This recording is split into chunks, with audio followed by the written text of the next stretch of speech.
Buenas tardes, mi nombre es Pablo de la Peña Sánchez, soy el director de la Escuela de Gobierno y Transformación Pública en Monterrey.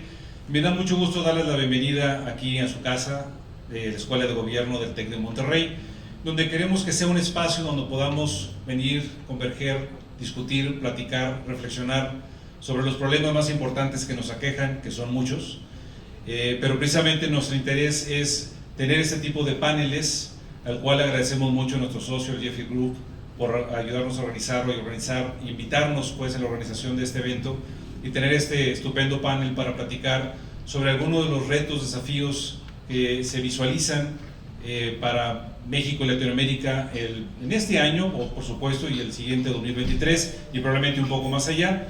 Pero la intención es platicar sobre algunos de los temas que nos puede ser de utilidad, de gran utilidad en cada una de las responsabilidades que tenemos o que tienen en sus empresas. Particularmente en el sector privado es sumamente importante tener mayor claridad y sensibilidad de lo que está sucediendo en el aspecto social, en el aspecto, por supuesto, económico, en el aspecto político, y por eso tenemos un panel, no sé si se escucha bien el micrófono, sí, un panel que creo será muy rico en la discusión, en la plática, en el contexto que van a compartir con ustedes. Para esto me voy a permitir dar la bienvenida a los panelistas y describir brevemente su trayectoria. Nayeli Mesa es editora en jefe del MIT Sloan México. Ella es reportera, escribe y edita historias relacionadas en el mundo económico y financiero a nivel nacional e internacional desde el 2013. Ha publicado en Forbes México, Entrepreneur, Alto Nivel, Reporte Índigo, ONEA México, Dalian Power, Post Opinion, entre otros. Su mayor prioridad es democratizar el periodismo financiero con el objetivo de que sea accesible para todo tipo de lectores. Actualmente dirige la revista del MIT Sloan Management Review en México y Mundo Ejecutivo Digital. También conduce el programa de análisis financiero Esquina Wall Street. Muchas gracias, Nayeli, por acompañarnos. Nos acompaña también Jacobo Pastor García Villarreal, quien es especialista senior en políticas de integridad y compras públicas para la OCDE. Desde mayo de 2015 se desempeña como especialista senior en políticas de integridad en la OCDE, como lo mencioné. En su trayectoria profesional se destaca algunos cargos como jefe de asesores para el gobierno de Coahuila y asesor del secretario de la Función Pública del Gobierno Federal, entre otros puestos también en la Secretaría de Desarrollo Social en Coahuila y en la Secretaría de Economía a nivel federal. Ha participado en proyectos de investigación económica en el Pacífico Asiático y Sudamérica y en cursos de diversas instituciones como el Instituto del Banco Mundial, el Colegio de México, St. Mary's University de Minnesota. Además ha escrito también diversos artículos para la revista Confluencia 21, los periódicos El Economista, El Zócalo de Monclova y La Voz de Coahuila. Muchas gracias, Jacobo, por acompañarnos nuevamente también. Nos acompaña también Diego Campal, desde Argentina. Él cuenta con más de 20 años de experiencia como consultor en asuntos públicos, comunicación corporativa y de crisis en Latinoamérica. Fue gerente regional de la práctica de asuntos públicos de Burson Marsteller, actual BCW, y participó en la fundación de Agora Public Affairs, firma especializada en vinculación y análisis político. Es docente del manejo de temas críticos, regulatorios en comunicación de crisis en el posgrado en asuntos corporativos de la Universidad Católica en Argentina y en la maestría también en gestión de crisis en la industria de la alimentación de la Universidad y Salud. Desde el 2021 es presidente del Consejo Profesional de Relaciones Públicas de la República de Argentina. Y finalmente, muchas gracias, Diego, por acompañarnos también, un gusto. Y finalmente de casa nos acompaña también el doctor Luis Serra, quien es decano de investigación en la Escuela de Ciencias Sociales del Tecnológico Monterrey. Él es experto también en temas de energía, desarrollo económico y política energética. Dirigió la iniciativa Energía del Tecnológico Monterrey. Ha dirigido diferentes proyectos de investigación y consultoría para empresas y el gobierno federal en materia de energía, desarrollo económico y sostenibilidad de Norteamérica. Es consejero representante del Tecnológico de Monterrey ante la Comisión de Estudios del Sector Privado para el Desarrollo Sustentable. Forma parte también del Grupo de Trabajo de Energía de la Agenda 2030 del Pacto Mundial Capítulo México y es miembro del grupo de Expert ODS de la Red de desarrollo sostenible en México. En la opinión pública es columnista también en Arena Pública y Energía Debate, y ha sido columnista invitado en Energía Hoy, Global Energy México y Animal Político. Muchas gracias, Luis, por acompañarnos también. Pues se quedan con este gran experto de grupo de expertos en esos temas, que estoy seguro que será una conversación sumamente interesante, y está nuevamente en su casa, en la Escuela de Gobierno Tecnológico Monterrey. Muchas gracias a todos. Adelante, Luis.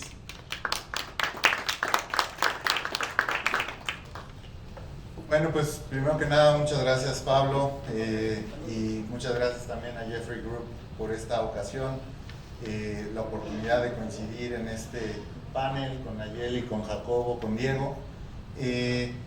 A mí me han pedido hacer una charla, digamos, de cierre económico de 2022, y lo primero que quisiera destacar es pues que probablemente este es el primer evento en el que ya estoy de vuelta sin cubreboca. Veo que la gente también ya un poco, algunos lo retoman, otros no, y ese es precisamente como el ánimo en el que estamos volviendo como sociedad a esta realidad que después de 2 años nos ha cambiado la forma en que pues convivíamos.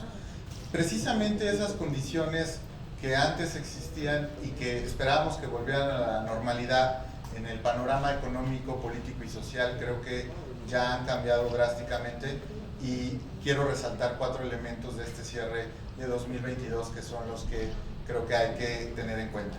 El primero de ellos tiene que ver, por supuesto, con esta presión inflacionaria que estamos observando ya desde hace, digamos, varios meses, posiblemente ya empezando con la reactivación económica en inicios de 2021.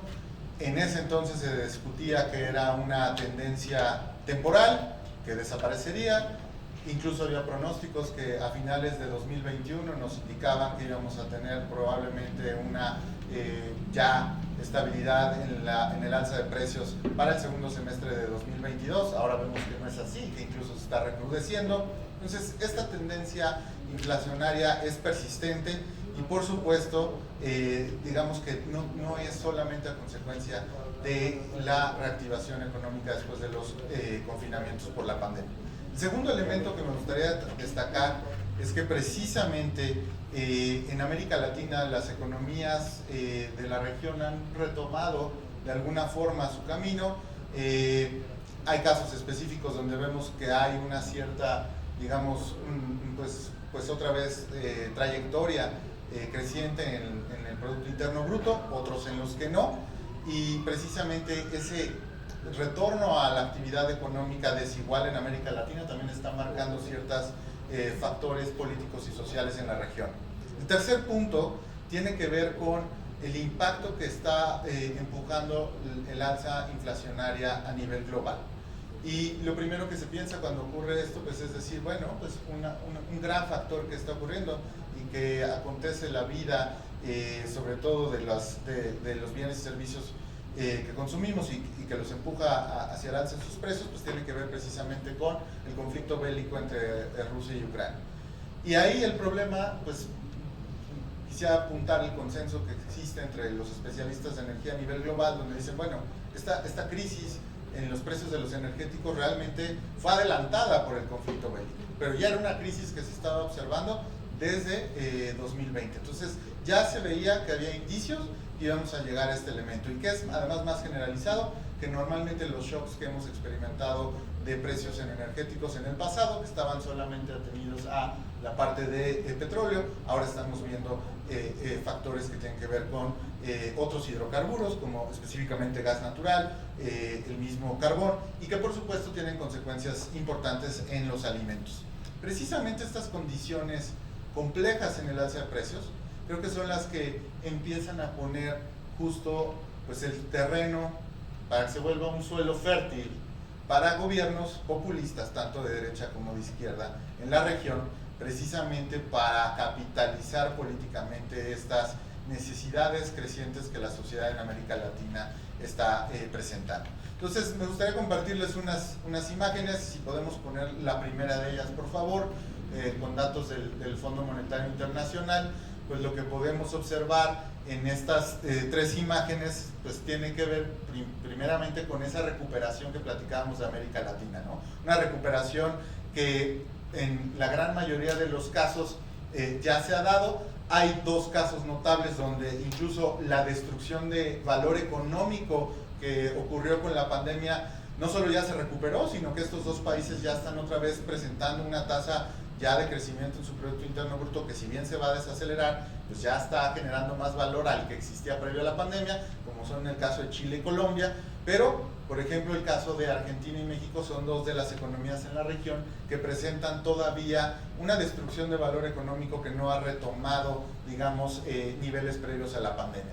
Ya después discutiremos, y estoy seguro que habrá oportunidad más adelante para platicar esos casos específicamente, pero digamos esos serían los dos casos principales en la región que no han tenido ese crecimiento. Ese crecimiento ha estado empujado precisamente por el retorno a la actividad económica. Ahí podemos ver en la segunda imagen cómo ese índice de actividad económica ya se ha recuperado, pero ahí hay que destacar que lo ha hecho de una forma que tal vez todavía no es suficientemente atractiva para una sociedad que necesita empleos seguros. ¿Qué quiere decir esto? ¿Estamos recuperando los trabajos que se perdieron por la pandemia? Sí, pero son trabajos también que tienen una menor calidad a los anteriores, tienen condiciones de seguridad laboral menor, tienen también una remuneración menor y en gran medida están apoyados también por una, digamos, pues economía informal boyante y que en toda la región está creciendo de manera desmedida. Y finalmente, en la última, pues lo único que ven ahí es que la rigidez del mercado laboral en América Latina, probablemente, aunque menor que la de Estados Unidos, también presenta todavía muchas complicaciones, específicamente si lo queremos ver en atención a un grupo particular. El caso de las mujeres, aunque esa imagen no lo muestra, fue el segmento de la población que evidentemente ante la pandemia en el mercado laboral pues fue uno de los sectores que más sufrió precisamente por las consecuencias de estar en confinamiento y en labores domésticas. Si podemos ir a la siguiente imagen, aquí lo que vemos es la tasa de inflación interanual que hay en el periodo de 2005 a enero de 2005 a mayo de 2022 y digamos aquí lo único que les quiero mostrar es precisamente cómo esa diferencia que existía tradicionalmente de aproximadamente unos 8 puntos porcentuales en promedio, entre 4 y 6 puntos porcentuales en promedio entre las economías avanzadas y las economías emergentes en su tasa de inflación interanual ha ido desapareciendo e incluso ya convergió. En general a nivel global y específicamente en América Latina también, economías avanzadas en el continente americano, economías avanzadas y economías emergentes de América Latina están presentando una convergencia en su tasa de inflación interanual alrededor de aproximadamente los 8 puntos porcentuales. Siguiente, por favor. En esta lo que estamos observando es precisamente el efecto inflacionario y dónde se está generando. Lo primero a destacar es que el nivel de precios que estamos observando, particularmente en los energéticos, es muy parecido al nivel de precios que teníamos en la crisis financiera de 2008. Pero el crecimiento, digamos, de los productos, en los precios de los productos más notables, para el caso de la inflación, se da en alimentos, por supuesto en fertilizantes y en energéticos. Ahí lo que me gustaría recalcar es justo el tema que les mencionaba al inicio. La crisis de los energéticos que se preveía que iba a ocurrir desde 2020, mucho antes del conflicto de Ucrania y Rusia, es la que está principalmente afectando a este alza en los precios de los alimentos. Por supuesto está el hecho de que el tema de las cadenas de suministro, Ucrania siendo un gran proveedor, como le llaman el granero del mundo, hay una gran producción de alimentos base ahí como aceites, y entonces esto por supuesto incrementa los precios. Otro tema también tiene que ver con la afectación en los incrementos en los precios logísticos para el transporte de alimentos en el mundo, y eso tiene que ver por supuesto con combustibles más caros por los precios de los energéticos. Pero el otro y más importante, creo yo, es el que tiene que ver con el choque que estamos apreciando en los mercados regionales de gas natural. Y este choque de los mercados regionales de gas natural pues es el que nos está incrementando los precios de precursores de fertilizantes como amoníaco y urea, que son los que precisamente están empujando estos precios. Entonces, si nos vamos esta es la última, no, falta otra por favor. Esta. Y ese es mi último punto, y tengo un minuto para culminar. Esa volatilidad que estamos observando en estos precios, lo que va a causar es justo la capitalización política de esta situación social. Aquí lo que vemos es los cambios esperados en la situación de pobreza extrema que ocurrirán en este año de acuerdo a la CEPAL. Y lo que observamos notablemente es que hay 4 casos, digamos, de países donde probablemente tengamos, digamos, cambios muy pequeños, pero los que están en color un poco rojo oscuro, y que pueden ver ahí que son Nicaragua, que son Colombia, son Paraguay, que es México, son los que van a crecer más en introducir a más gente a la pobreza extrema. ¿Eso qué significa? Pues que va a haber más condiciones precisamente para estos gobiernos populistas, para aprovechar estas situaciones, y más adelante comentaré probablemente en otra participación, pues lo que estamos viendo en la región. En abril lo vimos en Perú, tensión social, conflictos, empieza a esto a calentarse por esta situación económica. Y con eso yo dejaría esta primera parte de esta intervención. Ahora lo que me gustaría es que podamos pasar al diálogo con Diego, con Jacobo y con Nayeli. Voy a empezar con 3 preguntas, una para cada uno de ustedes, y voy a empezar con Diego Campal. Diego, estamos hablando justo ahorita de estos gobiernos populistas. ¿Cómo es que estos gobiernos han afectado la relación con el sector empresarial? ¿Qué se necesita para que estas condiciones puedan fomentar, o para que se generen condiciones necesarias que fomenten un ambiente propicio para el crecimiento de los países en la región? Bueno, gracias Luis por la pregunta, gracias Pablo y a todo el equipo por recibirnos aquí hoy, y a mis colegas del panel. Un placer conversar con ustedes. A tu pregunta, empiezo con malas noticias, lamentablemente, porque lo primero que pide el sector privado para poder generar condiciones para el desarrollo son reglas claras y previsibilidad. Y eso atenta contra el concepto de los populismos. O sea, no, es justamente lo primero que no se da, ¿no? Esta imprevisibilidad, estos liderazgos muy basados en las personas, en cómo se despierta de repente el líder populista y qué es lo que ve. Vamos a empezar para entender mejor, porque el fenómeno del populismo es difícil de definir y es algo tan amplio que primero es bueno como entender de qué estamos hablando, ¿no? Y hoy hablamos de populismos de derecha o de izquierda. En la región, en Latinoamérica en general, empezamos observando fenómenos de populismo que tenían más que ver con la izquierda, ¿no? Con toda una oleada a principios de la década del 2000, con todos gobiernos donde, bueno, tuvimos yendo de sur a norte, Kirchner en Argentina, Bachelet, Tabaré y el Pepe Mujica, Lula, Evo Morales, Correa. México tenía su dinámica política propia y entonces estaba como bastante blindado de todo esto. Entonces, lo primero que vimos fueron populismos de izquierda, pero después funciona tan bien la forma de construir la narrativa que empezaron a aparecer los populismos de derecha, porque dijeron, es por ahí por donde funciona. Entonces, ¿de qué hablamos cuando hablamos de un populismo? Yo creo que es una forma de construir una narrativa, el populismo principalmente. A mí me gusta verlo así. Mi visión es sesgada porque mi background es de comunicación, entonces tiendo a observar esos fenómenos. Pero yo creo que al fin del día, y ustedes coincidirán que ven más la cuestión local, es un manejo de agenda y una narrativa. Entonces, ¿cuáles son las características que tienen los populismos, independientemente de si son de izquierda o de derecha? Primero, una forma de construir narrativa basada en alternar entre el miedo y la esperanza. Construir un enemigo que sea lo más abstracto posible, y lo hemos ido viendo en la región, le ponen un nombre, aquí fueron las mafias del poder, los fifí ahora, ¿no? Es un ente abstracto, es difícil definir qué hay dentro de ese ente. Ahí adentro van metiendo todo lo que se meta en el camino, y lo vimos en la región a lo largo de toda la primera década del 2000, ¿no? En Argentina eran las corporaciones. ¿Qué son las corporaciones? Lo que uno quiera meter dentro, ¿no? Y ahí estaban los medios de comunicación, los políticos opositores, la justicia, todo lo que aparecía iba a parar ahí. Entonces, primero es esa construcción. Luego es un vínculo muy directo con el pueblo. Yo, líder populista, soy el que interpreta la voluntad popular. Y interpreto mejor que todo el resto, y entonces tengo un vínculo muy directo y paternalista, porque está este enemigo que viene a acechar.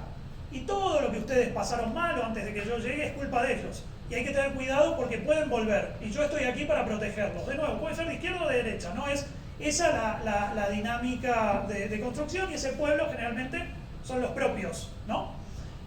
Otra característica que tiene es el conflicto, la generación permanente del conflicto. Y ustedes todavía, les tengo que decir lamentablemente que no han visto nada. Esto se puede poner mucho peor todavía. El discurso, el conflicto evoluciona hacia el discurso del odio, a la grieta. Bueno, ustedes lo vieron en las elecciones, ¿no? En Latinoamérica hemos visto familias separadas que dejaron de hablarse porque se paran de un lado o del otro del gobierno. Y algo que ustedes no han observado tan brutalmente, ahora está empezando a aparecer más fuerte, es el conflicto con los medios de comunicación.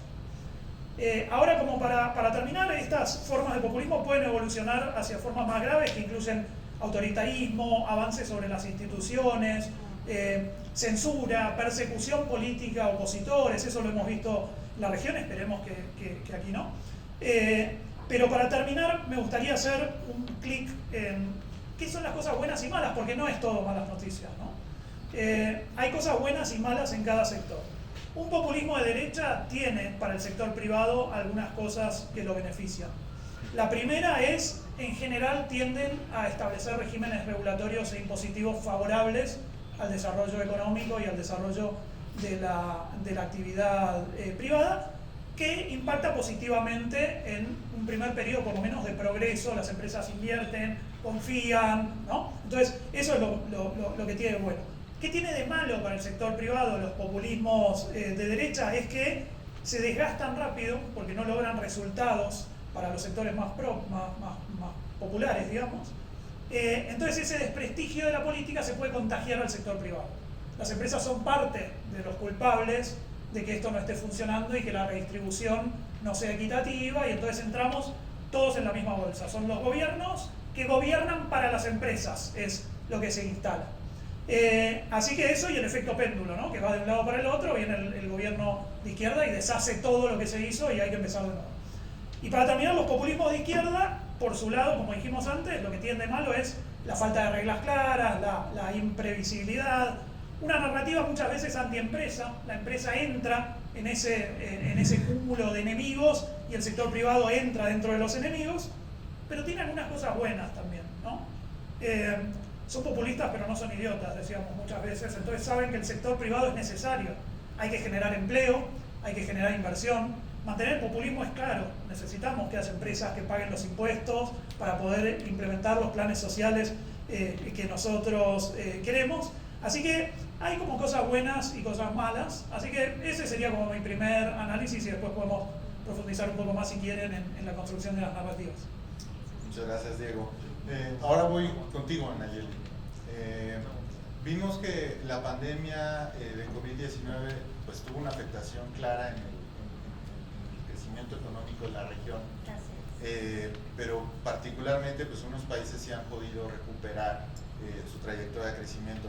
¿Qué podría hacerse o qué es lo que puede hacer México para lograr una situación similar? Veíamos justo que México es uno de esos países que no ha logrado recuperar el valor económico que tenía previo a la pandemia. ¿Qué podríamos hacer, María? Muchísimas gracias. Me encanta estar de este lado. Les agradezco a la Escuela de Gobierno y también a Jeffrey por la invitación. Me honra estar aquí al lado de estos expertazos en estos temas de economía. Normalmente en los medios de comunicación estamos del otro lado, entonces ahora nos tocó jugar de este lado y yo les agradezco mucho. Yo creo que no tenemos una bola mágica. No hay una bola mágica que nos pueda decir cómo salir de esta crisis que actualmente estamos viviendo. Sin embargo, yo me di a la tarea de pensar 4 ingredientes que pueden ser esenciales para construir esta receta de ir hacia adelante como una economía. Y voy a tomar mucho lo que comentabas del sector energético, porque el sector energético a mí me gusta muchísimo, me apasiona. Y yo siempre he creído que el sol es el camino. Creo que voy a dividirlo brevemente en mis 4 puntos. El primero es garantizar un suministro de energía renovable asequible para toda la sociedad. México ya no es un país petrolero, hay que entender eso. Lamentablemente ya lo dejamos de ser. Con base en los últimos datos que me di a la tarea también de buscar, vi que 90% de las exportaciones de este país son manufactureras, solamente 6 son petroleras. ¿Eso qué nos está indicando? Nos está indicando que hay que empezar a caminar hacia otros lados. Y yo la verdad me considero una optimista moderada. yo creo que las energías renovables pueden llegar a ser la respuesta y la alternativa para muchas industrias, porque en México todas las industrias económicas y manufactureras se mueven también con energía. ¿Y de qué manera podemos también empezar a generar empleos dentro de la sociedad? Pues es empezar a apostar a las energías renovables. Ese sería un primer punto que yo considero. El segundo punto también sería impulsar la productividad de las pymes. Las pymes constituyen en este país el 98.8% del PIB. A veces varía un poco la cifra, pero la aportación que le dan y el músculo que generan al empleo formal, y también desde luego, porque no es bueno mencionarlo, empleo informal es importantísimo. Pero ¿por qué no las estamos apoyando con más financiamiento? Nos está haciendo falta mirar no solamente desde el gobierno, porque existe esta teoría, y bien lo comentabas, desde la parte del gobierno paternalista, de que el gobierno es quien nos tiene que dar todo. Pero no, también qué estamos haciendo desde la iniciativa privada para poder apoyar a estas empresas que son el sustento y la economía de este país. Ese sería mi segundo pilar, que es impulsar y apoyar la productividad de las pymes. El tercer pilar que yo veo dentro de esta receta, en la ecuación para poder impulsar y también seguir moviendo a la economía de este país, que además no es cualquier economía, estamos hablando que es la segunda mayor de América Latina. Por supuesto, Brasil siempre va a ser el gigante de América Latina por muchísimas razones, desde tamaño, población y demás. Pero el tercer componente que yo también incluiría dentro de esta discusión para generar un impulso a la economía, pues sin duda alguna también tiene que ver con el tema de que hace falta incentivar la inversión. La inversión ya se da y en México la ahorramos, lo hacemos inclusive desde nosotros los ciudadanos de a pie, pero nos está haciendo falta hacer una inversión también formal y en instrumentos que reditúen en un impacto económico en este país.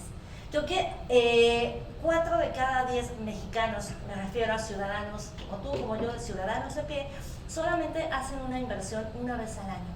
¿Qué está pasando con las otras personas que no lo están haciendo? Y no solamente nos quedemos en el aspecto de las personas. ¿Qué estamos haciendo también como empresas para generar un movimiento de capital que nos ayude a seguir moviendo el músculo económico de este país? Creo que ahí hay un tema pendiente en el sentido de que necesitamos, y bien lo comentaba anteriormente, necesitamos confianza y certeza en las inversiones públicas y privadas.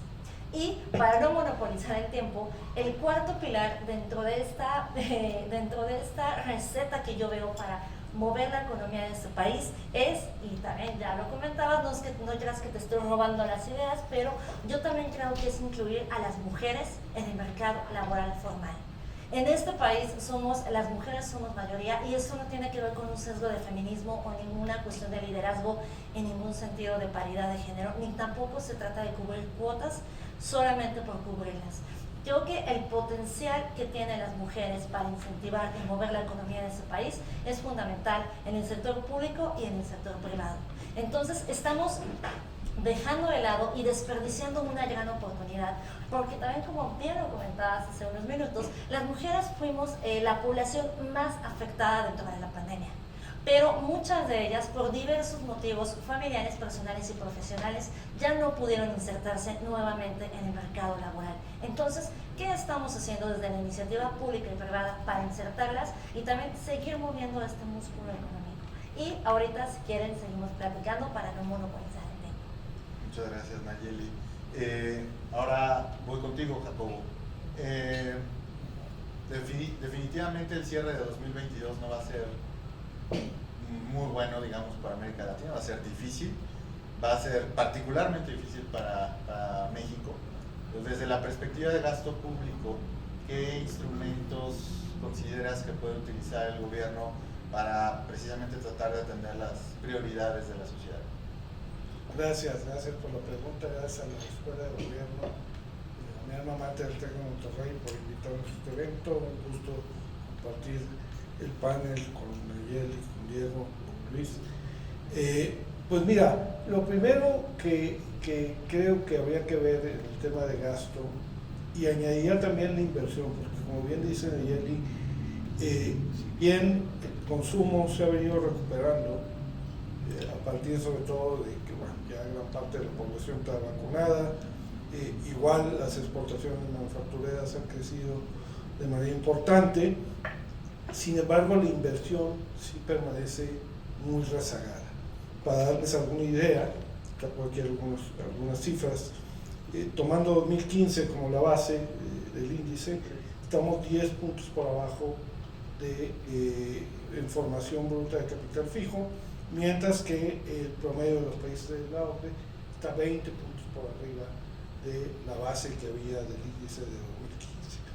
Entonces, sí vemos como la inversión pues es un motor que está mostrando señales importantes de debilidad, y particularmente la inversión pública, que si bien se incrementó en el último año, sigue siendo relativamente baja cuando se lo compara con el promedio de los países de la OCDE. Como porcentaje del PIB, la inversión pública en México representa más o menos 3%, mientras que en los países emergentes el promedio es de 5%, y en los países de la OCDE el promedio es de 4%, ¿no? Y además de digamos, los números, también es importante, y tenemos toda una portafolio de trabajo sobre este tema, de lo que llamamos la gobernanza de la infraestructura. 2 tercios de los países, de los 38 países miembros de la OCDE, tienen un componente importante de infraestructura en sus planes de recuperación post-pandemia. Pero está muy identificado como muchas veces los proyectos de infraestructura fracasan por problemas de gobernanza. Y por gobernanza me refiero a temas como, por ejemplo, coordinación entre dependencias, entre niveles de gobierno, temas que tienen que ver con valor por dinero en un concepto amplio, no solo de costos, sino también trascendencia, sustentabilidad, objetivos económicos, objetivos sociales, temas de regulación, temas de integridad, que ese es el otro gran tema, que pues en Latinoamérica hemos tenido grandes problemas. Pero vaya, a partir de la crisis del COVID, pues estos fenómenos de fallas de integridad se presentaron no solo en América Latina, en todos los países. Apenas hace unas semanas salió un gran caso de un fraude en Estados Unidos, de una ONG que estaba desviando ahí fondos para un programa similar de desayunos escolares. Bueno, lo interesante ahí es que identificaron el caso y estoy seguro que se va a sancionar, ¿no? Entonces, bueno, la gobernanza de la infraestructura, y por otro lado, creo que otra área también importante del gasto público que tiene un gran potencial es el de la contratación pública, las compras de gobierno. En México representan alrededor del 5% del PIB y alrededor del 18% del gasto gubernamental. Pero en el promedio de los países OCDE, la contratación pública representa 12% del PIB y alrededor del 30% del gasto gubernamental. Es decir, casi un tercio del gasto gubernamental se va a temas de contratación pública. Pero además la contratación pública, y ya metiéndonos a temas de igualdad, de combate a la pobreza y demás, pues tiene una gran trascendencia en los servicios públicos. Y nuevamente la crisis del COVID pues reiteró cómo el tener una pobre gobernanza en el sistema de contratación pública se traduce en servicios públicos deficientes, en este caso en específico, en el tema de salud, pero no solo. En promedio en los países OCDE, el gasto de la contratación pública, 30% de ese gasto se va a salud, pero también va a otros sectores sumamente sensibles para el bienestar de la población, 12% educación, 10% protección social. Entonces son servicios muy sensibles y que, pues si se hace esto bien, nos ayuda a revertir esas tendencias que estábamos viendo de incremento de la pobreza y la pobreza externa. Pero además también la otra gran oportunidad que tienen en ambos temas, tanto en infraestructura como en contratación pública, es el facilitar el alcance o el cumplimiento de los objetivos de desarrollo sustentable en diferentes dimensiones. Por ejemplo, en la dimensión de equidad de género, ahorita por ejemplo estamos trabajando con Colombia, con la Central de Compras de Colombia, se llama Colombia Compra Eficiente, para que puedan aprovechar de mejor manera la contratación pública para beneficiar a empresas de mujeres, empresas con una participación destacada de trabajadoras o inversionistas mujeres. O también estos temas se pueden desde luego aprovechar, y en el tema de infraestructura pues es ya casi un imperativo, porque el inversionista pues, busca cada vez más cumplir con criterios de cambio climático, de sustentabilidad, de responsabilidad social empresarial. Entonces yo diría que para el gasto público estos dos temas, y además también muy importante el de la evaluación. Creo que también en eso estamos débiles. Justo ahorita estamos haciendo una compilación desde la OCDE de cómo los países utilizan la contratación pública para fines de sustentabilidad, lo que llamamos la contratación pública sustentable o verde. Y nos damos cuenta que en muchos países, México incluido, no hay datos. ¿No? Y como no hay datos, no podemos evaluar. Si no tenemos datos, no tenemos una base para evaluar, ¿no? Entonces, porque hemos visto muchas veces, y no me dejarán mentir, hubo un petrolero hace algunos años, pues como hubo grandes transferencias de recursos de gasto público a los estados, y acabaron pues, en proyectos que no tuvieron mayor trascendencia, cuando acabaron en proyectos, cuando no acabaron en la bolsa de algunos políticos, ¿no? Entonces, pues es también importante estar evaluando cómo esa inversión puede tener una trascendencia. Gracias. Muchas gracias, Jacobo. Hemos terminado esta parte del panel y ahora Diego nos va a hacer una presentación del contexto político actual de la región y la relación con la iniciativa privada. Adelante, Diego. Bueno, gracias, Luis. Yo voy a tratar de contextualizar políticamente los análisis económicos que perfectamente seguí de Jacobo, de Nayeli, de Luis. ¿En qué contexto deberían darse estas condiciones para el desarrollo? ¿En qué contexto se dan estos problemas que contaba recién Jacobo, que implican en algunos casos falta de transparencia, que es algo que hemos visto recurrentemente y en algunos casos es el factor que hace caer a los regímenes populistas justamente estas cuestiones? Entonces, ¿qué está pasando en el mundo y en la región? Hay un primer indicador que es una crisis de las democracias en general, ¿no? Si quieren observar en la región latinoamericana en particular, yo les recomiendo que sigan el informe del Latinobarómetro que elabora todos los años, que ahí se ve en los últimos 10 años la percepción de que la democracia es el mejor sistema de gobierno cayó 10 puntos en Latinoamérica en general. Otro dato, estaba en estos días con mi equipo estudiando un poco más lo que está pasando en México.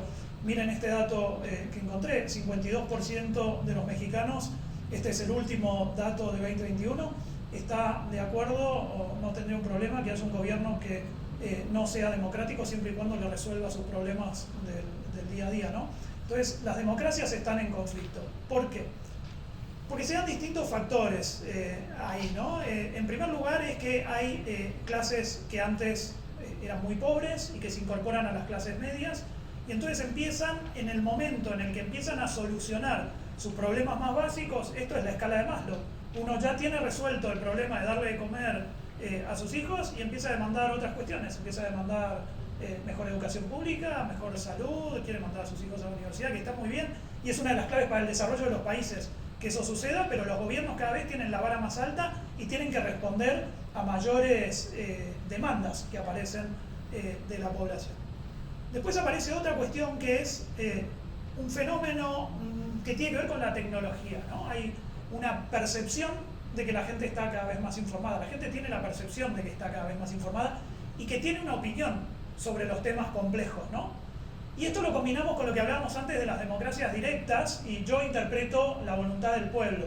Y empieza a aparecer este concepto de las democracias participativas, en donde hay que ir a preguntarle a la gente decisiones que en realidad son técnico-administrativas burocráticas, ¿no? Entonces, y no pasa solo aquí en la región, y esto les debe sonar familiar porque están aquí a punto de ir a preguntarle a la gente cómo hay que organizar la seguridad interior, que es un tema técnico, que hay gente que estudia esos temas para encontrar la mejor solución. No pasa solo aquí. El Reino Unido salió de la Unión Europea en función de una encuesta, de preguntarle a la gente qué opinaba, una decisión que es completamente técnica, ¿no? Entonces, empiezan esas cuestiones de consultarle permanentemente a las personas y que hacen que los gobiernos terminen tomando decisiones que tienen más que ver con una percepción de cómo deben ser las cuestiones y no lo que es la mejor solución para generar estas condiciones para el desarrollo que hablábamos antes. Entonces, ¿cuál es el emergente de eso? Gana el que construye la mejor narrativa, que es lo que decíamos antes. El que logra el mejor eslogan casi, el que pega mejor y logra reducir temas súper complejos a conceptos básicos y que tocan fibras de la sociedad, sobre todo muy emocionales, que hacen que se manifiesten en contra o a favor de algunas cuestiones, que es como se terminan reduciendo en general todos los conceptos. Ahora, las narrativas no son impuestas. No es un líder que inventa una narrativa y que la aplica. La narrativa exitosa es la que mejor logra interpretar un sentimiento, algo que ya estaba pasando. Por ejemplo, hablábamos este dato de México, también del informe del Latinobarómetro. En México solo el 22% de la población considera que la distribución de la riqueza en el país es equitativa.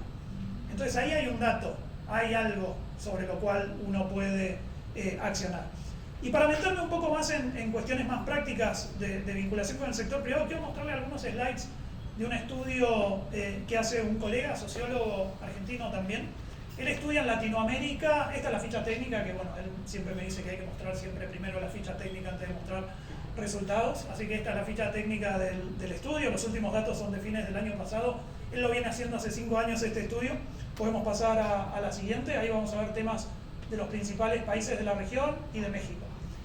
Vean qué hacen este estudio. Él primero pregunta cuáles son los sectores que tienen o que generan mayor nivel de confianza en las personas, ¿no? Entonces fíjense ahí que hay una cantidad de estudios. Bueno, no creo que lleguen ustedes a leer nada, voy a hacer yo doble clic aquí en datos que tienen que ver con México. Los que generan mejor nivel de confianza en la población son turismo 78%, supermercados 70%, el agropecuario 68%. O sea, son sectores que en general no son muy atacados por el gobierno, ¿no? Fíjense abajo de todo en la escala, ¿no?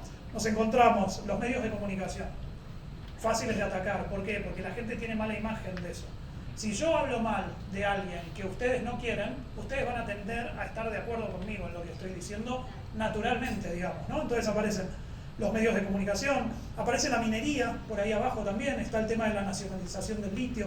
Cuando yo vine en 2018, Andrés Manuel estaba por acceder al poder, atacaba sostenidamente a los bancos. ¿Quién estaba abajo de todo aquí? Los bancos, ¿no? Entonces así logra conectar esa empatía. Ahora, ¿cuál es el dato interesante de este estudio y si avanzamos? Se le vuelve a preguntar a las personas, luego de preguntarle cuáles son los sectores que generan mayor confianza, podemos pasar a la siguiente. Situación regulatoria. ¿Qué sectores deberían recibir mayor regulación por parte del Estado? Y se forma de nuevo un ranking. Y pasamos a la siguiente, por favor. Y acá se correlacionan las dos cuestiones. Entonces, lo que vemos ahí es que los sectores que generan mayor confianza, y hay otro capítulo que es impositivo y correlaciona igual. Los sectores que tienen menor confianza en la gente, o sea, menor imagen, o sea, que no han logrado construir una narrativa exitosa para conectar con la población, generan en la población la sensación de que tienen que ser más regulados y que hay que subirles los impuestos. Pero esto ya existía de antes, no es la construcción narrativa. La construcción lo que hace es interpreta este sentimiento que había en la sociedad. Y avancemos a los siguientes y les muestro algunas cuestiones más. Fíjense esto, intervención del Estado. ¿En qué temas el Estado? Esta primera pregunta es, ¿qué nivel de intervención considera usted que el Estado tiene hoy en estos niveles, ¿no? Entonces, ahí se ve en los precios de los productos, el dato de México que se observa ahí es 30%, o sea, la gente cree que ese es el nivel de intervención que tiene hoy el Estado en ese tema. La segunda pregunta es el acceso a información privada de las empresas. Y la tercera es en el nivel de salario, que en México se mantiene bastante estable, 30, 31, 30% es el nivel que la gente cree que el Estado tiene hoy. Pregunta siguiente, ¿cuál es el nivel que tendría que tener el Estado de intervención sobre estos temas? El siguiente, por favor. Demandado. Fíjense ahí, sube. Precios de los productos, 64%. En México estoy hablando. Información privada de las empresas, 46%. Nivel de salarios, 67%. Para que no tengan que hacer la cuenta, se lo resuelvo en el próximo slide, que está el diferencial. Fíjense el diferencial en el siguiente, que es respecto a lo que perciben que hoy tiene y a lo que debería tener. ¿Tenemos el siguiente, por favor? Ahí están los diferenciales, fíjense. En regular el precio de los productos hay un gap del 34%. En la información privada de las empresas estamos bastante bien todavía. Les queda varios camino por recorrer igual. Y en regular el precio de los salarios hay un 37% de gap. O sea, no es solo la narrativa que se construye, es saber interpretar lo que ya le está pasando a la sociedad. Y ahí es donde el populismo encuentra el caldo de cultivo. El Make America Great Again de Trump, para no hablar solo de populismo de izquierda y hablar de un populismo de derecha. ¿Por qué eso funcionó? Porque tocó una fibra que tenía que ver con un nacionalismo, con un volver a los valores. Había como una sensación en donde esa narrativa penetra y conecta muy bien. Lo que sí, acá no hace falta recorrer el resto de los slides, son niveles de acuerdo con determinadas frases. Ahí sí vamos pasando y les digo el dato de México. ¿Qué nivel de acuerdo hay con la frase los gobiernos de los países deben tener un rol activo en regular la economía? 88% de acuerdo en México. El delito y la inseguridad deben ser combatidos a través de un aumento de penas y castigos, 88, perdón. El mercado laboral debe recibir protección de la competencia de productos del extranjero, 86% de acuerdo. Y en el slide siguiente, prioridad de mercados regionales integrados por sobre el libre comercio con otros países, 85% de acuerdo con estas cuestiones. Entonces, ¿qué es lo que pasa ahí? Y qué es, para ir terminando con este bloque, y después me gustaría consultar al resto del panel algunas cuestiones relacionadas con esto. ¿Cuál es el desafío para el sector privado? Darse cuenta que esto está funcionando, entender qué es lo que está pasando en la sociedad y lograr construir narrativas que permitan conectar mejor. El sector privado seguimos hablándonos entre nosotros.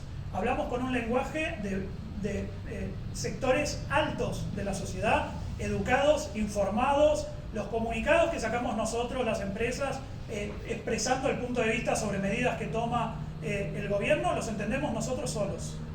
Es otro lenguaje, es otra dinámica.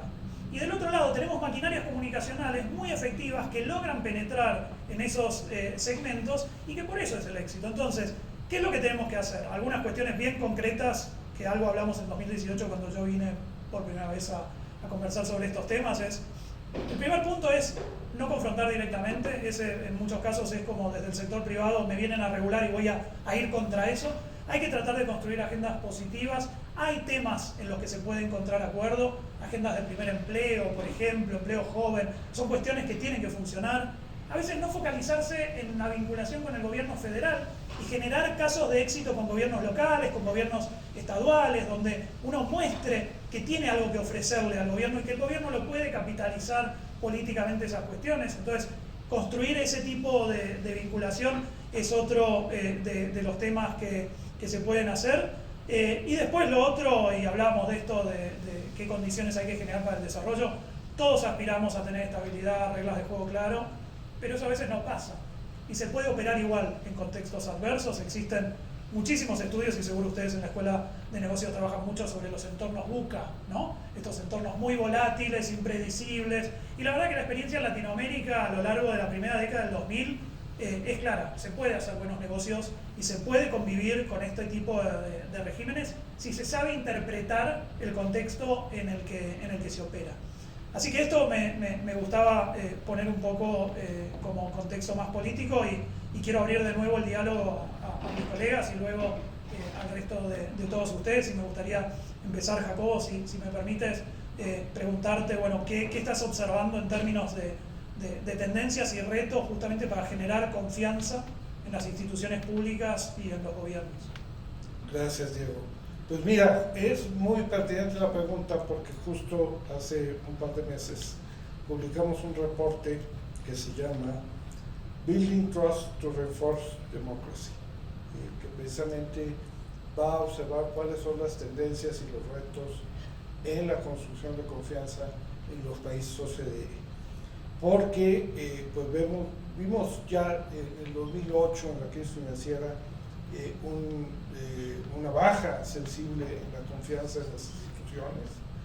Pues hubo un periodo de relativa estabilidad, íbamos recuperándonos, y pues la crisis del COVID otra vez puso bajo la lupa la confianza en las instituciones públicas y la manera como gestionaron los gobiernos esa crisis, pues tuvo desde luego un impacto importante, ¿no? En América Latina también el impacto fue fuerte, aunque diferenciado entre países.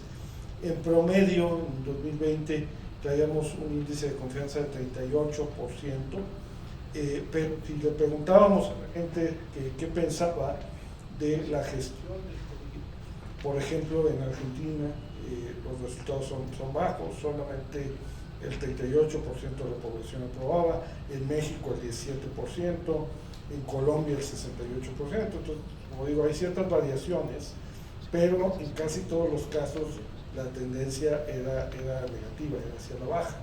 Ahora, ¿qué determina estos índices de confianza? Hay varios factores. Uno de ellos que encontramos es la satisfacción que existe con los servicios públicos. Por eso hace rato hablaba de la importancia que tiene la contratación pública y su trascendencia en los servicios públicos. Para darles un dato, en América Latina, en 2020, solamente el 50% de la población estaba satisfecha con el sistema educativo, con los servicios educativos públicos, y el 40% con los servicios sanitarios. Y ahorita les voy a dar el dato para compararlo con el promedio de la OCDE. Entonces, un primer determinante de la confianza es la calidad de los servicios públicos. En el promedio de los países OCDE, el 62% de la población está satisfecha con los servicios sanitarios y 57% con los servicios de salud, perdón, de educación. Entonces hay una diferencia importante en esos niveles de satisfacción. En general, observamos que únicamente 4 de cada 10 ciudadanos confía en las instituciones, bastante bajo, y de nuevo hay diferencias regionales, ¿no? Y el otro factor, otros dos factores que determinan de manera importante la confianza en los gobiernos es la posibilidad de incidir en las políticas públicas. Encontramos también un diferencial importante entre los países de la OCDE en la percepción que tienen los ciudadanos de hasta qué punto pueden influir en el diseño y en la ejecución de las políticas públicas.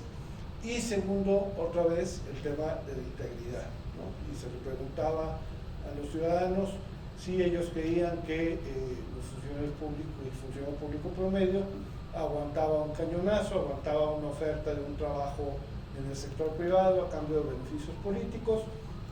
Y, pues, por ejemplo, en México únicamente el 30% alrededor de la población creía que el funcionario promedio aguanta un cañonazo, ¿no?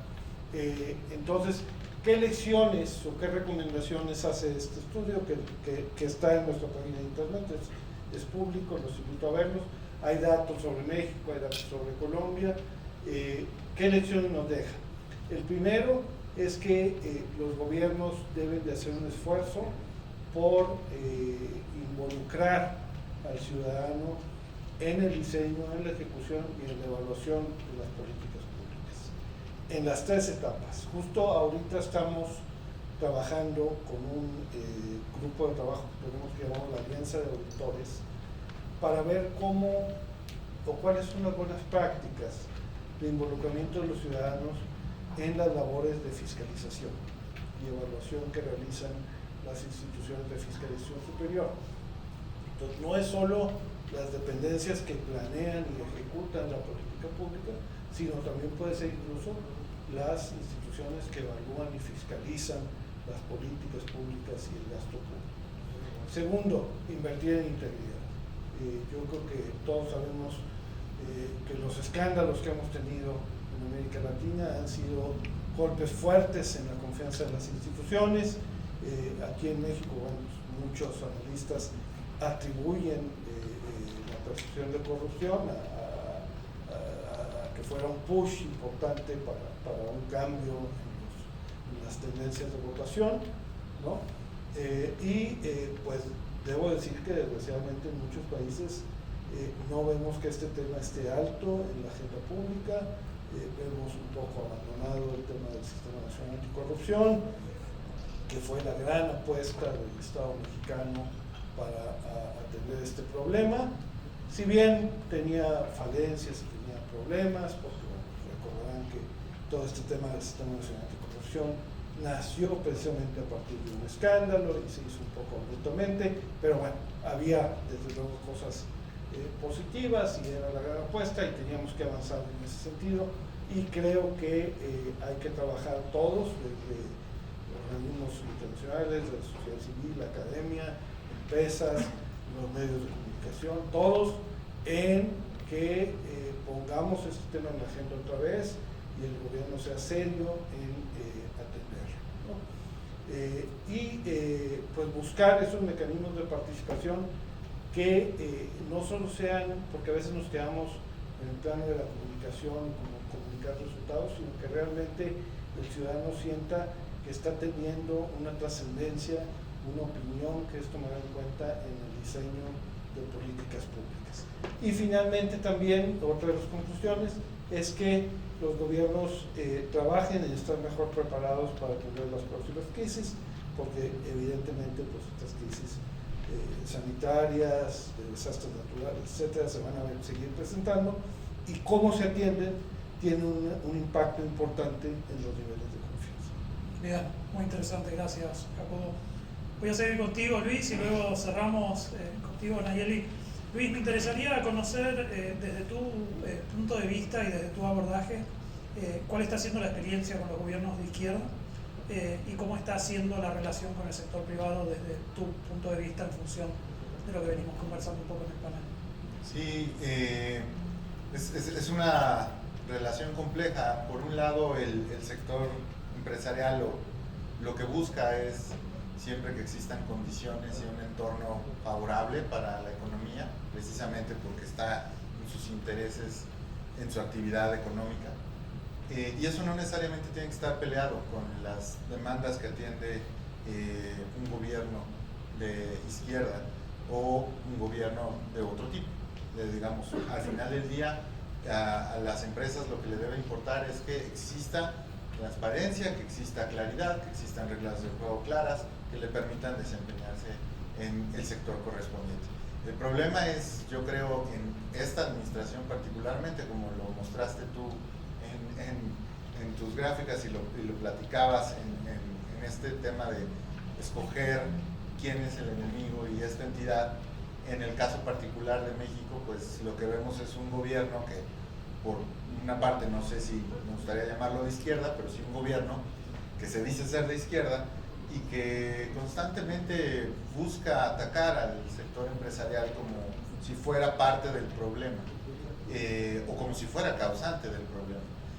Ahí me gustaría poner como ejemplo lo que sucede en el sector energético, en particular ante la situación global que hemos platicado, difícil en un contexto inflacionario tan fuerte y que además, pues, si vieron las noticias el día de hoy, pues se va a agravar todavía más por las explosiones que hubieron, que todavía no se sabe si son o no provocadas en los dos gasoductos más importantes que llevan gas natural de Rusia a Europa, el Nord Stream 1 y el Nord Stream 2. Entonces esta situación va a seguir y va a ser más fuerte y se viene el invierno y va a ser mucho más todavía la presión inflacionaria por los precios de los energéticos.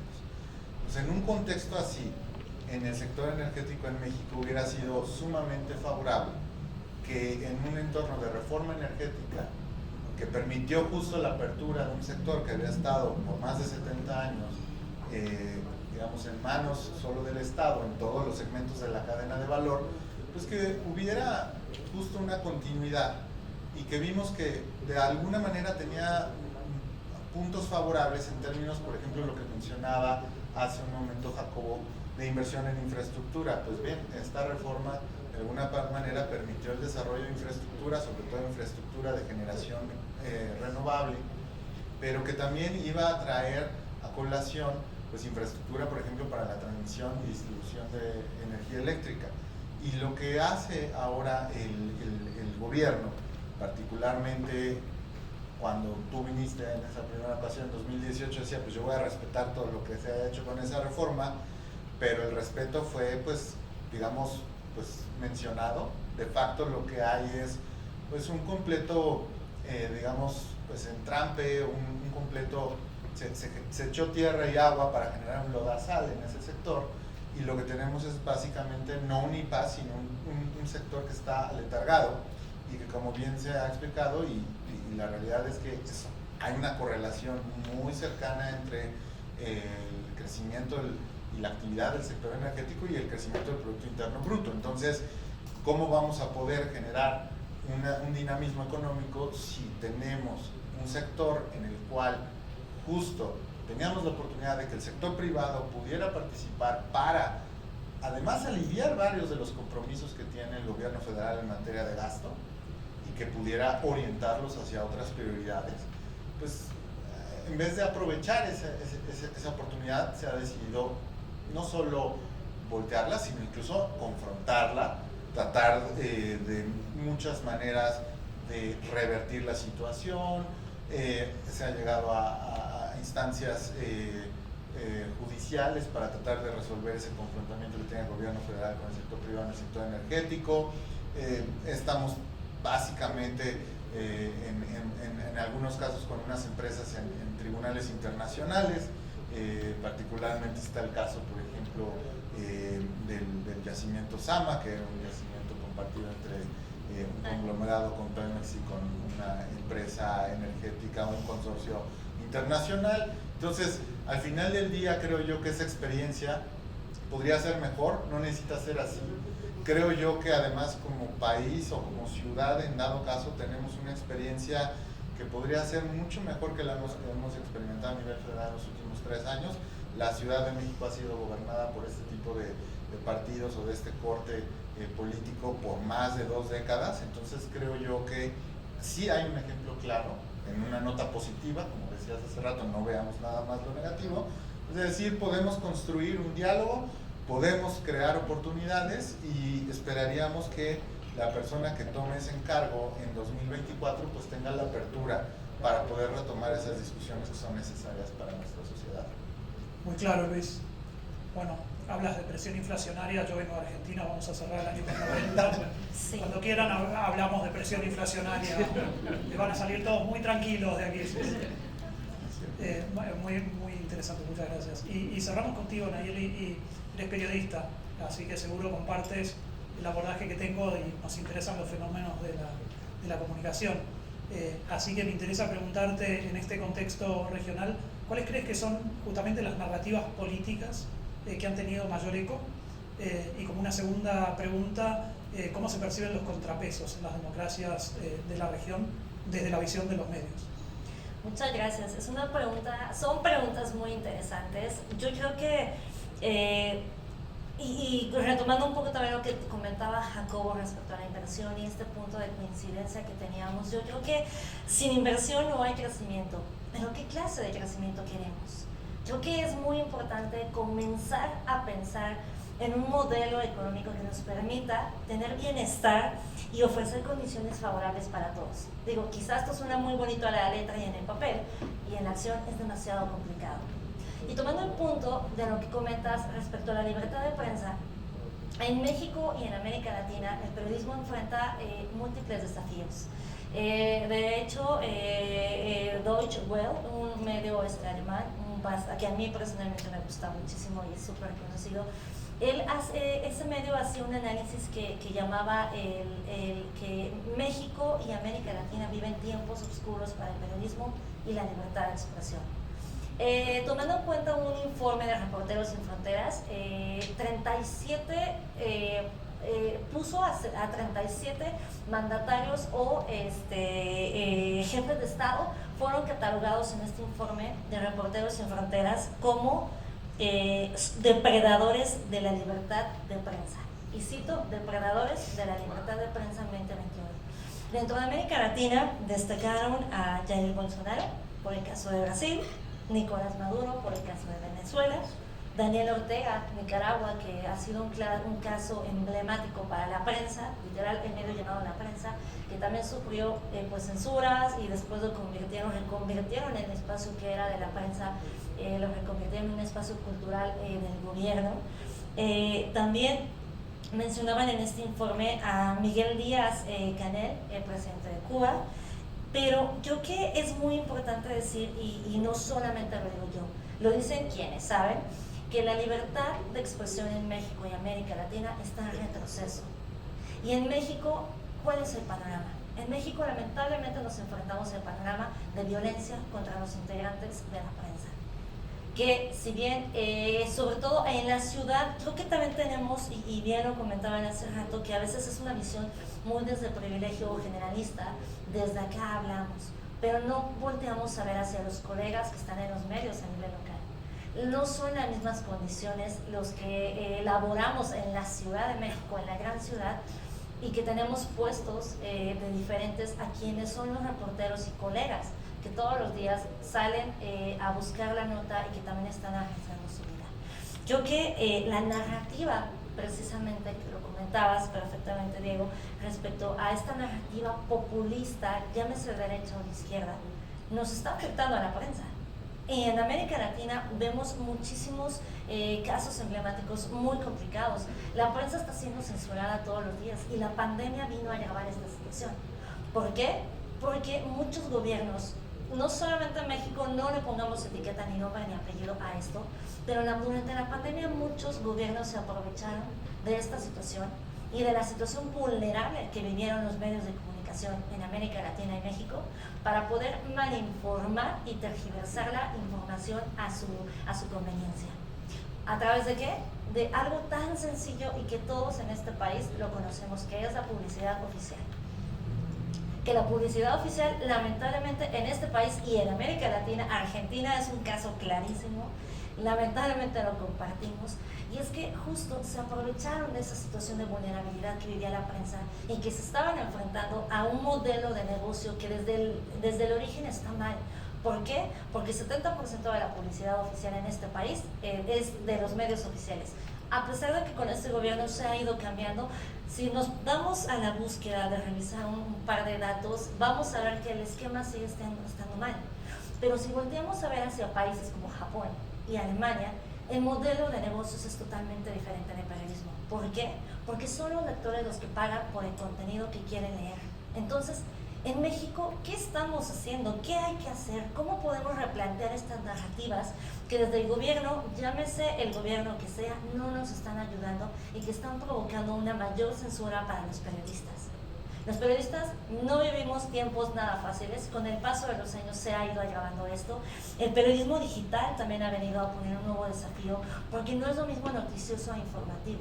Las audiencias se han vuelto cada vez más exigentes. Entonces, con estas narrativas que desde una tribuna presidencial, el gobierno que sea, empieza a mover la brújula hacia la discusión, hacia izquierda, derecha, centro, arriba o abajo, las redes sociales se han convertido también en un tribunal mediático, ¿no? Ya lo decía un periodista, Marco Lara Clark, que las redes sociales también son un tribunal mediático, en el cual yo tengo el poder a través de mi teléfono de decidir y decir que tú eres un mal periodista, que eres un vendido, que eres, o que al contrario, que eres un buen periodista. Pero entonces creo que es momento de hacer un análisis y replantear estas narrativas desde el sector público, privado, desde la prensa misma y el papel que tiene y el contrapeso que también es en los medios de comunicación. Llámese si son pagados, vendidos, fifís, no fifís, como se les llame, es súper importante que también hagamos un análisis del papel y el contrapeso que juega la prensa en estas democracias en América Latina. Muchas gracias.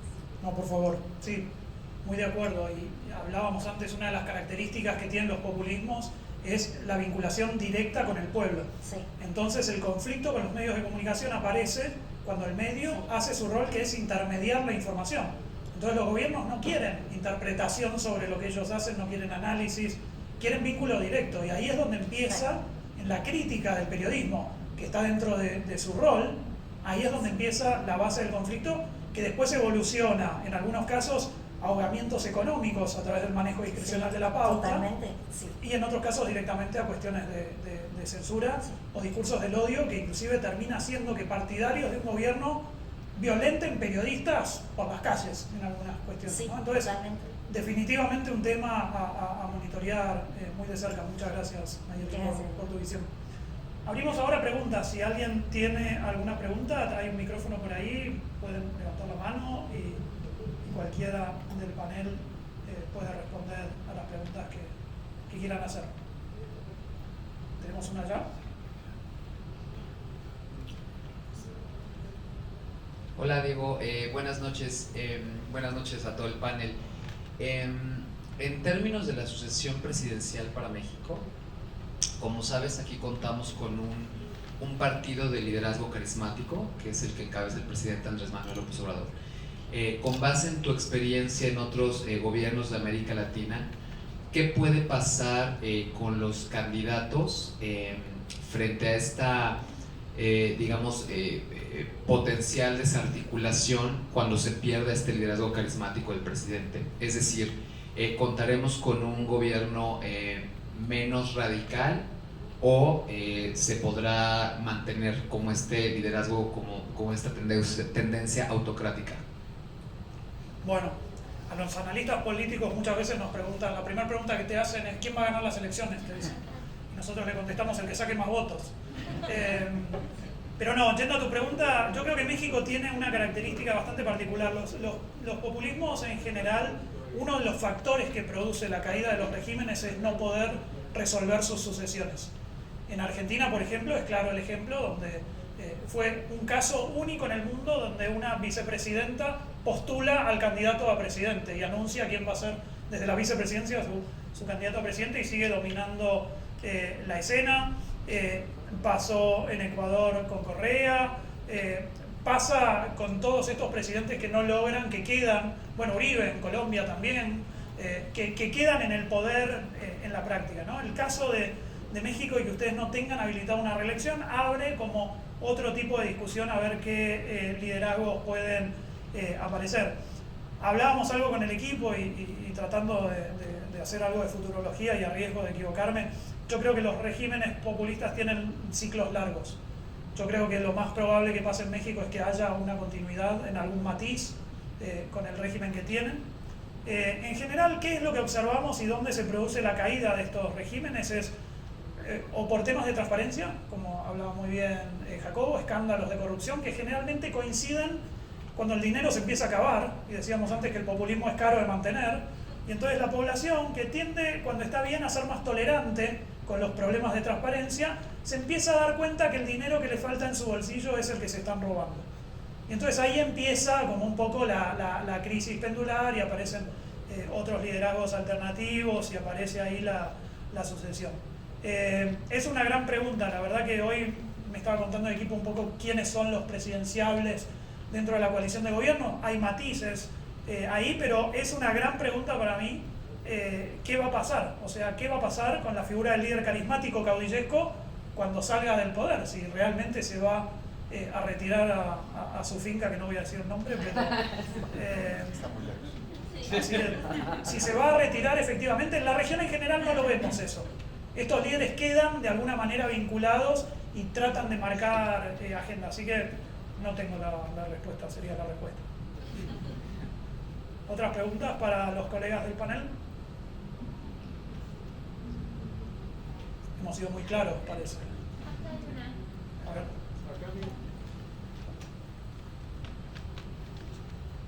Hola, buenas noches. Bueno, a ver si la planteo bien. Pero ¿cuál consideran que debe de ser el papel de la inversión en infraestructura para impulsar la economía en el país? ¿Y cómo analizan ustedes también ese tema desde la inversión que ha hecho el gobierno de Andrés Manuel López Obrador en ese tema de infraestructura?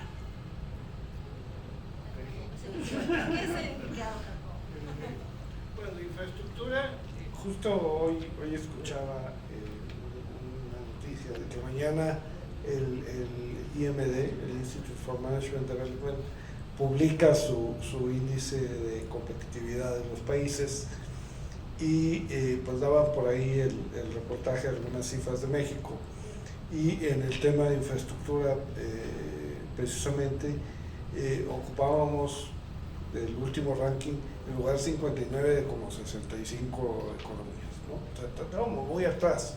Y a los que les ganábamos, pues no son así como que los países mejor práctica, son países que esperas que estemos arriba de ellos, ¿no? Por su nivel de desarrollo, ingreso, etcétera, ¿no?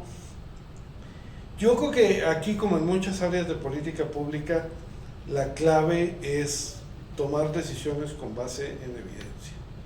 O sea, si vamos a cancelar un proyecto de un tren, de un aeropuerto, de lo que sea, tenemos que tomar esa decisión sobre la base de evidencia y decir por qué lo vamos a cancelar, ¿no? O si vamos a construir otra cosa, un tren, un ente, un muelle, lo que sea, ¿por qué es mejor invertir el dinero en ese proyecto en específico que en otro, ¿no? ¿Y qué beneficios va a tener? Como decía, desde una aproximación de valor por dinero amplia, ¿no? Porque luego también tenemos mucho en nuestros países la tendencia de, en el caso de la contratación de obra pública, pues decidir las licitaciones por menor precio, ¿no?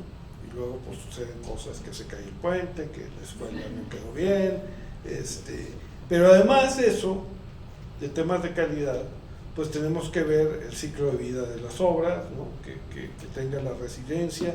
Si por ejemplo vamos a construir una obra de infraestructura en un estado altamente propenso a desastres naturales, pues tiene que tener las características de aguantar, de ser resiliente a un fenómeno, a un desastre natural, además de la contribución que puede hacer en términos de beneficios sociales, de acceso a servicios, de equidad, etcétera. Y desde luego, como decía, el tema de la sustentabilidad, que ya no es un optativo, ¿no? Ya es algo que los inversionistas cada vez requieren más. Desgraciadamente, todos estos problemas de la pandemia, de ahora la guerra, etcétera, hasta cierto punto han desplazado de la agenda global el tema del cambio climático, ¿no? Y pues no se habla mucho, y la verdad los últimos reportes no son nada buenos en cuanto al cumplimiento de los países con la agenda del COP, ¿no? En la OCDE nosotros tenemos un monitor de estos compromisos y vamos viendo cómo los países están cumpliendo o no están cumpliendo, pero este es otro tema donde también, decía yo, la integridad, pero este es otro tema donde también creo que todos tenemos que hacer un esfuerzo por ponerlo otra vez en la agenda pública, en México y en todo el mundo, ¿no? Porque finalmente pues es un problema que nos va a alcanzar a todos.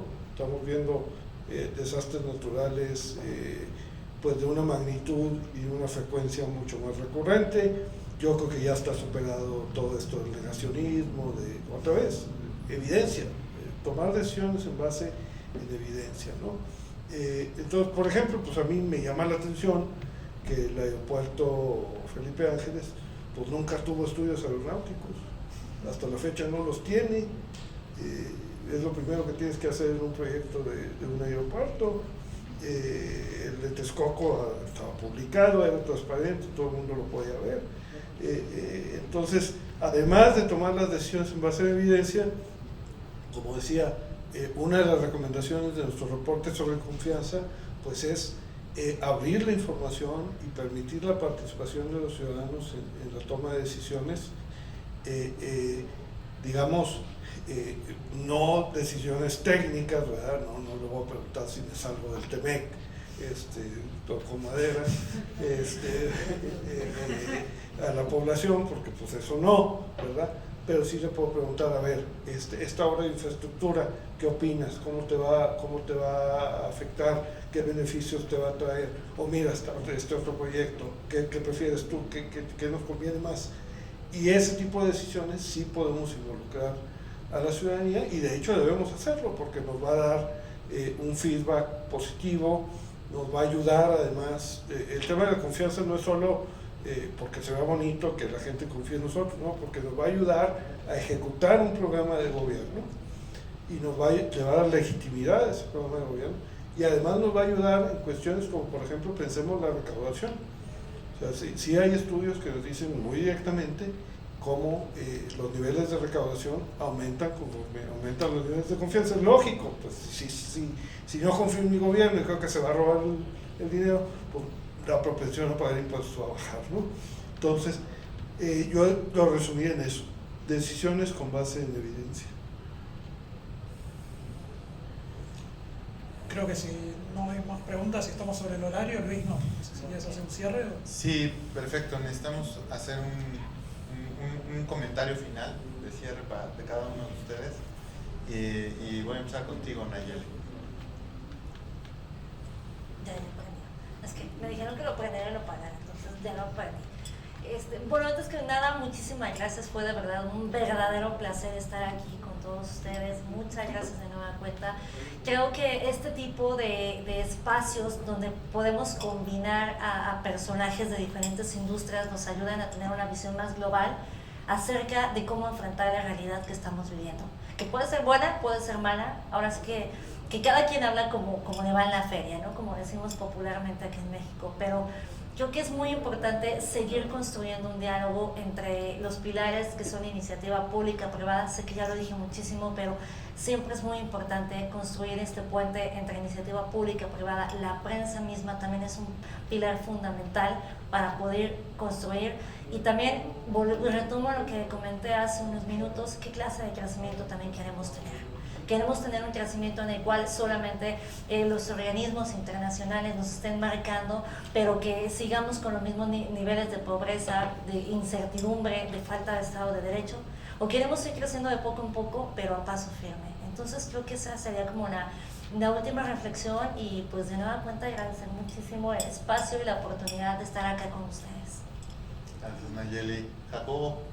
Gracias nuevamente, del gobierno. Simplemente cerrar, compartirles que hoy se presentaron resultados de algo que llamamos el Interim Economic Outlook, que hace la OCDE en sus países miembros.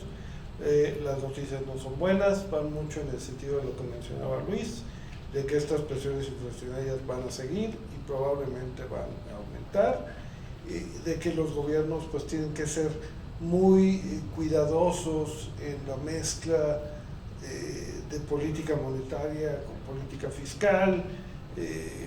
Justo en estos días leía cómo pues estos incrementos que ha tenido la tasa de interés en Estados Unidos, la Fed, pues están luchando por convencer a la opinión pública de que la Fed está comprometida con el combate a la inflación, incluso con de repente ciertos twists ahí en el discurso de pues quizá ese soft landing del que se ha hablado y de que no va a afectar mucho el desempleo, pues a lo mejor ya no se va a cumplir, porque pues va a seguir viendo estas presiones inflacionarias y estas alzas en las tasas de interés seguramente van a generar también desaceleraciones con todas las consecuencias que ello puede tener, y ahí es donde entra un poco la política fiscal a tratar de suavizar el impacto, y esa combinación pues es particularmente delicada.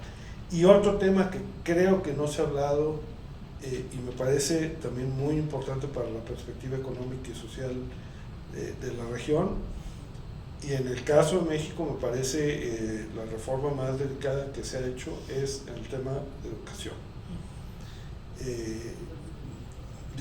Bueno, los índices que hacemos nosotros, el PISA, México, Colombia, pues son los países que aparecen en los últimos lugares.